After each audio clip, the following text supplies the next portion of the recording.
Hi folks, John Hecker here again, the pro at Brookley Country Club in Rochester, New York. Today we're going to talk about the putting stroke, and this is sort of part B of the putting stroke.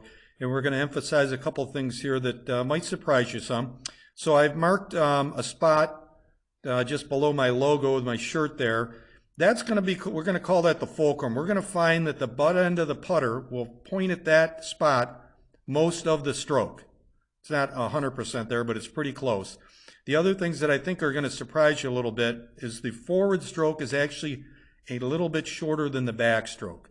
And the reason for this is you can imagine a pendulum. You're dropping the pendulum down into the ball, and the maximum speed is going to be right after the ball, and actually the follow-through is really a coasting motion. And we know this from Sam Putt Lab, and so that is going to be what you'd want to focus on here. So with the stroke itself, I'm going to take you back through it. You can see that the butt end of the putter does point at the spot that I marked, and that's the completion of the backswing. Now as we come into the forward swing, we're going to get back to impact, and sure enough, the butt end's still pointing at that spot. Now, when you're hitting the putts on the upswing, you're actually going to see my left shoulder work up in the air.